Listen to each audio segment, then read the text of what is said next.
Welcome to today's class. Previously, you must be remembering that we studied the objectives. First, we saw the aim, then the objectives, and then we see the pyramid of objectives in which we have uh, corporate objectives, business level objectives, functional level objectives, and then up to individual level targets or objectives. So as we said, targets are very shorter term and the objectives are a longer term, and aims are the very long term goals of a business. So first we have to set the aim. If we try to remember the previous lecture, first we set the aim. For example, the aim can be to increase or to maintain the shareholders value, to maximize the shareholders value. That can be aim. Now this aim can be broken down into the objectives. So for this aim, the corporate objective could be to increase profit of all divisions, like by 15% or by 5% or 8%, 10% per year. Now that would be the corporate objective in order to achieve that aim. That corporate objective then again broken down to the divisional or the business level objective, and that can be that to attain within one region to increase the market share. Again, to increase the market share by 6% or 5% or 4%, whatever it is. And then that is broken down into the functional level objectives or the departmental objectives. That is for marketing, you are setting the objective to increase the profit margin. For finance, you are setting the objective of reducing the borrowing cost or reducing the expenses. And then for research and development, you can have the objective of developing new products or the innovative products in order to attract the market, in order to attract more people. And that can be also broken down into the individual targets. For example, if you can say that in marketing department, the increase in sales by 4% per, you can say, client or per person, and introducing 5 more clients per week or per month. So then this is how we have broken down the objectives in order to attain the aim, and the aim was to maximize the shareholders' profit. Now all this is influenced, means we have to we set the mission, then we set the aim, then we set the objectives. All these are affected by the corporate culture. And what is the corporate culture? Corporate culture is basically the set of beliefs and values which is shared by the people within the organization. Means how people behave with one another, how people behave with the people outside the organization, how they behave with the clients, with the customer, with the suppliers, how they behave with other stakeholders, what are their responses to different things, like how they use the energy, how they are involved in the community development, what does their nature is towards absenteeism, whether they are working ethically or not. All these things become into the umbrella of corporate culture. So as I said, the corporate culture is the set of beliefs and values.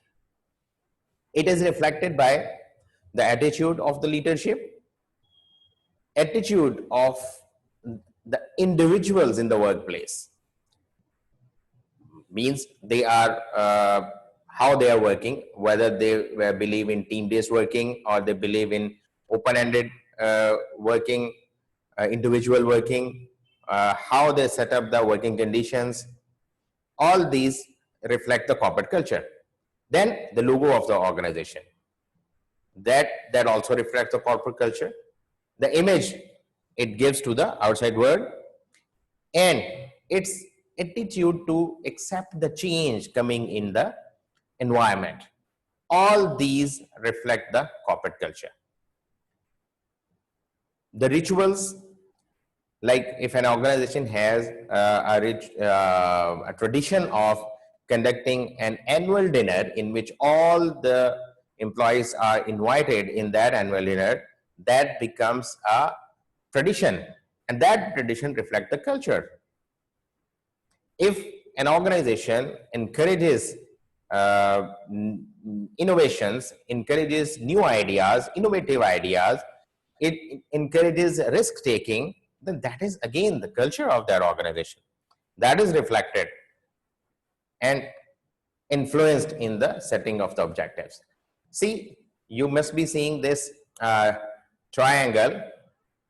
That is your organization culture. Means different beliefs, different values, different norms, different assumptions, the symbols, the stories, the rites and ceremonies. All these combine together to form the organization culture. We are not going to discuss this organization culture in a length because we'll be discussing this topic at a very later stage in the A2 course, right? Okay, then comes another technique of setting the objectives, which is termed as management by objective. What is it? It is a method of dividing the corporate objectives into divisional, departmental, and individual targets in consultation with the persons who are most affected by the process. Means previously हमने ये कहा था कि भाई objective set कौन करेगा? Top पे बैठे हुए लोग ऑब्जेक्टिव सेट कर दिए, उनको ब्रेक डाउन कर दिया डिफरेंट लेवल्स पे. तो यहां पे कम्युनिकेशन क्या कहां से हो रही है? Top to bottom. ऊपर डिसीजंस हो गए जिनको नीचे की तरफ इंप्लीमेंट किया जा रहा है. लेकिन मैनेजमेंट बाय ऑब्जेक्टिव ये कहता है कि ठीक है आपने ऑब्जेक्टिव सेट करने हैं, लेकिन उन लोगों को इन्वॉल्व करें जिन पे इन ऑब्जेक्टिव्स का सबसे ज्यादा असर होना है. Means down the line. तो हम क्या करते हैं कि जियो नीचे से ऊपर की तरफ यानी बॉटम अप कम्युनिकेशन कि उनसे पूछेंगे भाई इंडिविजुअल पर्सन से कि आपका टारगेट क्या है, दूसरे से पूछेंगे आपका टारगेट क्या है. तो उन टारगेट्स को मिलाते हुए हम ऑब्जेक्टिव सेट करते जाएंगे. लेकिन रिमेंबर कि हमने अपना एम ही अचीव करना है. तो उनसे तो हम पूछेंगे लेकिन उन चीजों को माउल्ड कर देंगे एज पर आवर रिक्वायरमेंट. तो इसीलिए हमने ये कहा कि ये क्या है, process of dividing the corporate objectives. Again what we are doing, we are dividing the corporate objectives into different levels with the consultation of the persons जिनके सबसे ज्यादा असर होगा. तो एक अच्छा एक सिस्टम है जिससे कि कोऑर्डिनेशन ऑफ वर्कफोर्स बढ़ती है, मोटिवेशन आती है, because they feel that they have become a part of the organization. Their opinions are seriously undertaken in order to set the objectives.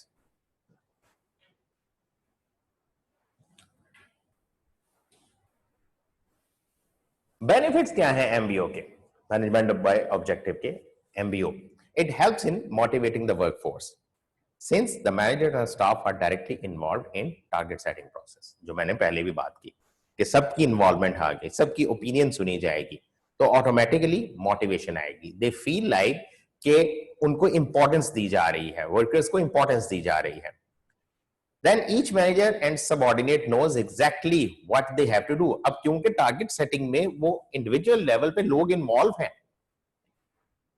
तो जब एक इंडिविजुअल खुद अपना टारगेट सेट करता है तो उसको अचीव करने के लिए वो ज्यादा एफर्ट करता है as compare to that target which is coming from top.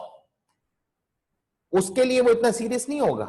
लेकिन अपने टारगेट, जैसे अगर हम अपना टारगेट सेट करते हैं कि हमने अच्छे ग्रेड्स लेने हैं, हम खुद अगर टारगेट सेट करते हैं तो जब हमने खुद सेट किया तो हम उसके लिए मेहनत भी ज्यादा करेंगे. लेकिन अगर वही टारगेट हमें हमारे मतलब पेरेंट्स दे देते हैं या हमारे टीचर्स कहते हैं कि भाई नहीं तुमने जरूर अच्छा ग्रेड ए ग्रेड लेना है, तो अब क्या होगा कि हमारा तो नियत ही नहीं, हमारी तो नियत है पास होने की सिर्फ. तो फिर हम उस तरह से मेहनत ही नहीं करेंगे हम, क्योंकि हमारा तो टारगेट ही नहीं. हमारा तो टारगेट है कि भाई सी लेके पास हो जाना बस हमने, बस किसी तरह से इससे जान छुड़ाओ। तो that is how if you set your own target you will work hard to achieve that target. फिर आपको किसी का प्रेशर नहीं होता है, फिर तो आपने खुद सेट किया होता है ना, और फिर आप उसके हिसाब से अपनी प्रायोरिटीज भी सेट करते हैं, क्योंकि आपने टारगेट अचीव करना है तो अपने टाइम को खुद प्रायोरिटाइज करना है कि कौन सा काम मैंने पहले करना है, कौन सा काम बाद में करना है। और फोकस यहां पे अगर हम बिजनेस ऑर्गेनाइजेशन की बात करें तो फोकस किस पे है, जैसे मैंने कहा फोकस उसी एम्स पे है जो कॉर्पोरेट एम्स हमने सेट कर दिए हुए हैं। असल में तो हमने वो कॉर्पोरेट एम अटेन करना है ना। अब उस कॉर्पोरेट एम को अटेन करने के लिए हम ऑब्जेक्टिव्स को डिवाइड कर रहे हैं और कोशिश ये कर रहे हैं कि कॉन्फ्लिक्ट्स अराइज ना हो।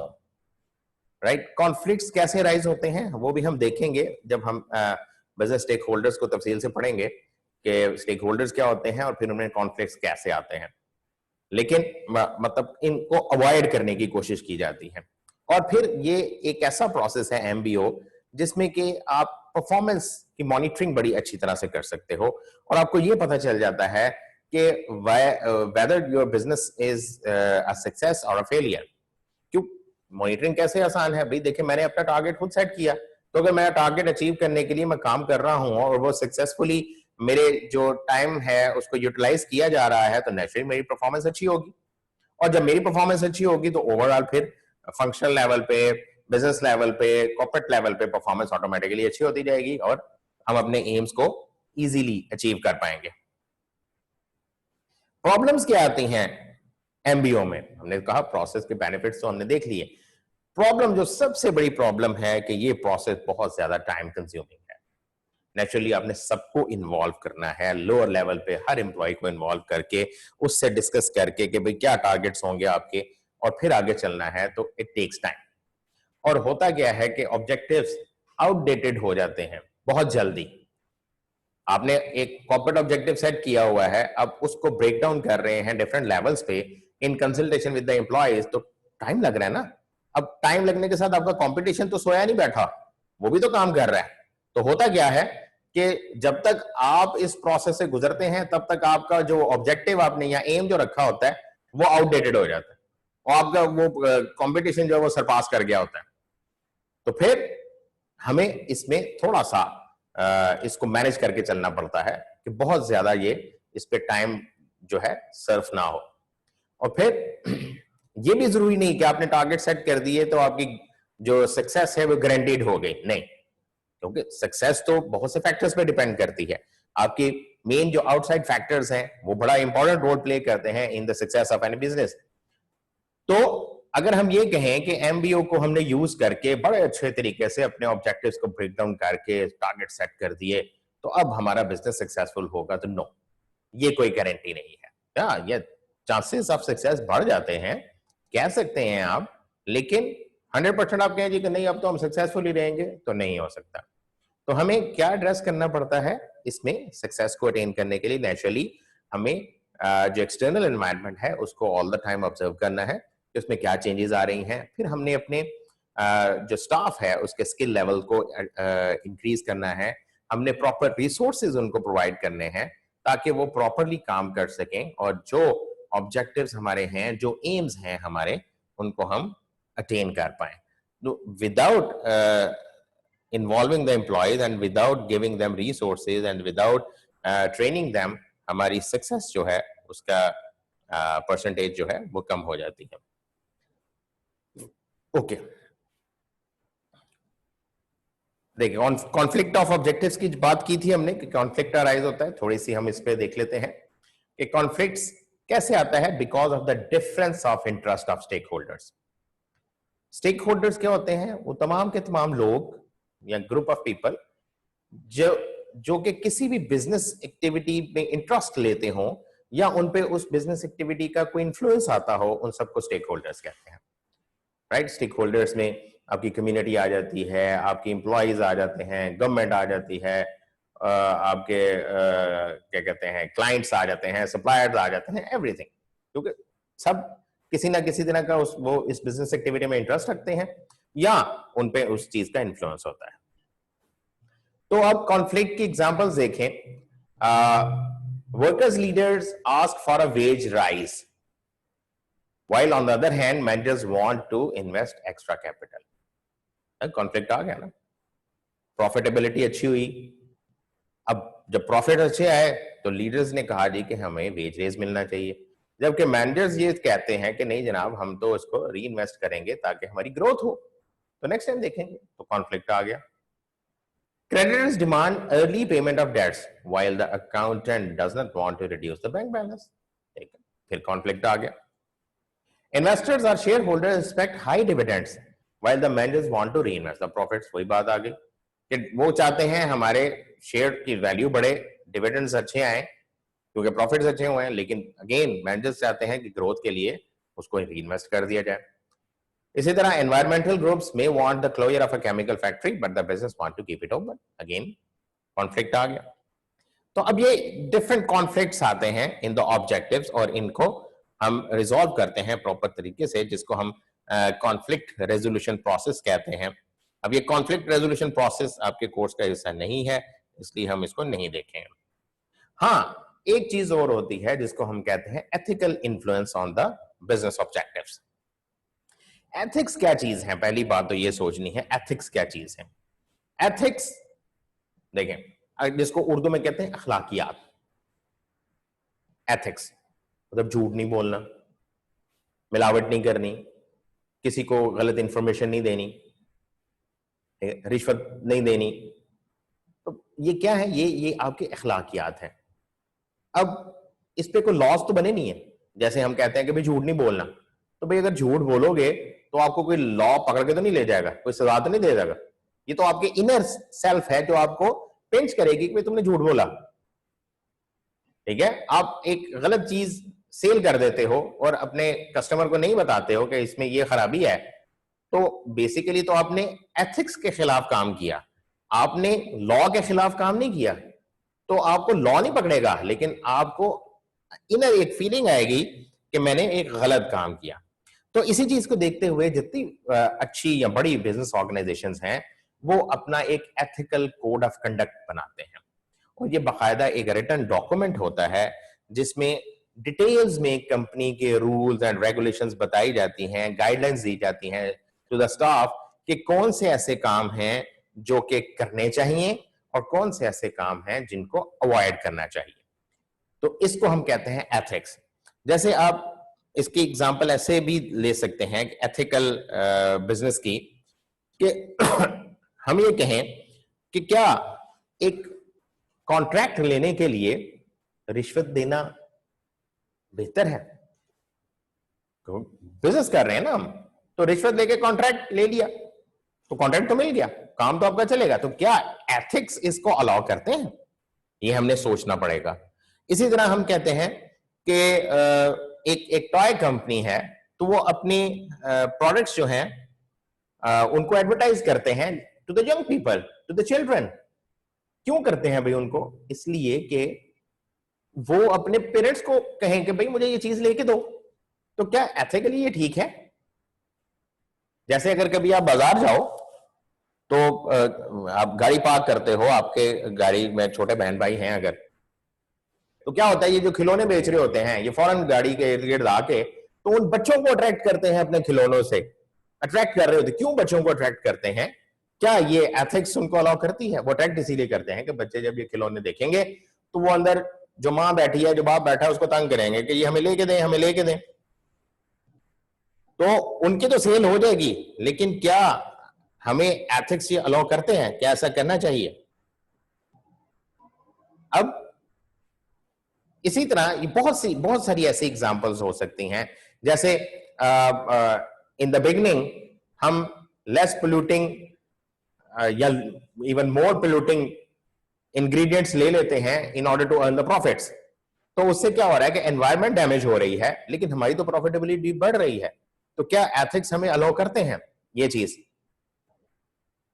तो हमने किसी भी बिजनेस में ये देखना होता है कि एथिक्स हमें क्या चीज अलाउ करते हैं, क्या चीज अलाउ नहीं करती. तो इन एथिक्स को लेकर चलना पड़ता है. और ये जो चीजें हमने देखी इनको एथिकल डायलेमा कहते हैं. एथिकल डायलेमा यानी है तो सही तो क्या हम इसको अवॉइड कर सकते हैं? क्या हम इसको लेके चल सकते हैं? तो ये एथिक्स बड़ा इंपॉर्टेंट रोल प्ले करते हैं बिजनेस में। इन द शॉर्टर रन अगर हम एथिक्स की तरफ जाएं तो एट टाइम्स ये सोचा जाता है कि इन द शॉर्टर रन अगर हम एथिकल बिजनेस को रन करने की कोशिश करेंगे तो हमारी कॉस्ट बढ़ जाएंगी, राइट? यानी हम फेयर ट्रेड कर रहे हैं, हम एथिक्स को फॉलो कर रहे हैं, हम एथिकल सप्लायर्स को ऐड करते हैं, क्या उससे क्या होगा कि बिजनेस की कॉस्ट बढ़ेगी, बिजनेस की कॉस्ट बढ़ेगी। इन द शॉर्टर रन की मैं बात कर रहा हूं। ब्राइब्स ना हम लेते हैं ना हम देते हैं, तो उससे क्या हो सकता है, we can lose the contracts. तो इन द बिगनिंग अगेन हमारी प्रॉफिटेबिलिटी हर्ट हो सकती है। हम अपनी एडवर्टाइजमेंट कैंपेन्स को इस तरह से माउल्ड करते हैं कि जिसमें हम बिल्कुल अपने जो एथिक्स के रूल्स रेगुलेशंस हैं उनको फॉलो करते हुए अपनी एडवर्टाइजमेंट्स बनाते हैं। तो अगेन माइट बी वो एडवर्टाइजमेंट इतनी लोगों को अट्रैक्ट ना कर पाए, तो हमारी उस तरह से कैंपेन ना चल पाए इन द बिगनिंग, लेकिन हम अपने एथिक्स को फॉलो कर रहे हैं। अगर आपने शायद एड देखा हो, पेप्सी का एड था कि वो डिस्पेंसिंग मशीन में एक कॉइन डालता है और वहां से कोक का केन निकालता है, फिर वो दूसरा क्या कहते हैं कॉइन डालता है, दूसरा केन निकालता है, और फिर उन दोनों केन्स पे एक बच्चा खड़ा होके तो ऊपर वाले पोर्शन में कॉइन डाल के पेप्सी निकालता है और वो पीता है। तो अब अगर देखा जाए तो उन्होंने तो एड बना लिया, लेकिन एथिक्स के खिलाफ है कि भाई वो शो क्या कर रहे हैं कि कोक इतनी बुरी है कि उसके ऊपर खड़ा होकर वो पेप्सी निकाल रहे हैं।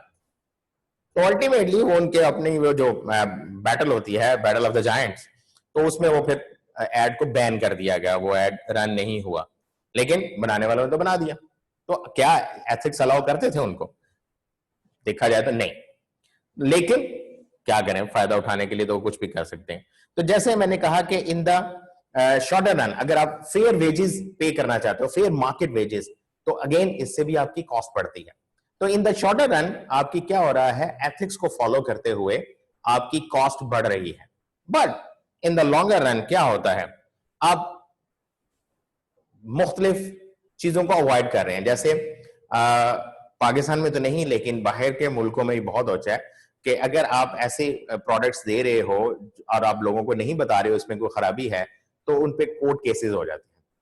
और अगर आप एथिक्स को फॉलो कर रहे हो तो you can avoid the heavy court cases, right? जैसे मैकडोनल्ड से एक खातून ने कॉफी परचेज की, कॉफी परचेज करके वो अपनी गाड़ी खुद ड्राइव कर रही थी, तो गाड़ी में उन्होंने जो कॉफी का वो डिस्पोजेबल मग था वो अपनी टांग पे रख लिया। तो हुआ क्या कि वो झटका लगा तो वो कॉफी जो है वहां से वो उनकी टांग पे गिर गई, और वो इतनी गर्म कॉफी थी कि वो टांग जल गई उनकी, राइट? अब ये एथिक्स में तो खैर आता ही है। उन्होंने केस कर दिया मैकडोनल्ड्स पे कि जनाब ये इतनी गर्म कॉफी देते हैं और हमें बताते भी नहीं कि इतनी गर्म है, तो मतलब ये देखे मेरी टांग जल गई। और फिर उसके बाद क्या हुआ कि मैकडोनल्ड्स को $1 मिलियन का फाइन हुआ, साथ उन्होंने उसकी ट्रीटमेंट भी कराई, और फिर उन्होंने मतलब ये बताना शुरू किया कि भाई हॉट कॉफी है तो आप केयरफुल रहें। उससे पहले ये नहीं था। तो अब बात वही आ गई कि एथिक्स को फॉलो करते हुए हम इससे बच सकते हैं, बैड पब्लिसिटी से बच सकते हैं। लोग कहेंगे जनाब ये तो गलत चीजें बेचते हैं, सही चीजें नहीं बेचते। और फिर एथिकल बिजनेस जो होते हैं वो अट्रैक्ट करते हैं in the longer run, customers को अट्रैक्ट करते हैं, सप्लायर्स को अट्रैक्ट करते हैं, because you are paying fair wages, you are paying timely to the suppliers. तो एक अट्रैक्शन होती है कि ये बिजनेस एक एथिकल बिजनेस है, एनवायरमेंट को पोल्यूट नहीं कर रहा, ये लोगों के लिए काम कर रहा है, कम्युनिटी का ख्याल रख रहा है। तो अल्टीमेटली शॉर्टर रन में तो कॉस्ट बढ़ती है, but in the longer run ये बिजनेस ज्यादा फ्लोरिश करते हैं, और लोग भी प्रेफर करते हैं ऐसी ऑर्गेनाइजेशन में काम करना जो एथिक्स को फॉलो करते हुए काम कर रहे हैं। तो इस तरह से एथिक्स जो है वो भी आपके एथिकल डिसीजन जो हैं वो भी ऑब्जेक्टिव्स को इन्फ्लुएंस करते हैं, और ऑब्जेक्टिव सेटिंग करते हुए इन एथिक्स को भी देखा जाता है कि क्या हम हमारे जो रूल्स एंड रेगुलेशंस हैं उनको फॉलो करते हुए हम ऑब्जेक्टिव सेट कर रहे हैं या उनको हम निग्लेक्ट कर रहे हैं। तो इस तरह से एथिक्स भी एक बड़ा इंपॉर्टेंट रोल प्ले करते हैं in objective setting and in the organization as well. Okay, so here we end up our today's session. Inshallah, we'll meet tomorrow and we'll discuss the next topic tomorrow.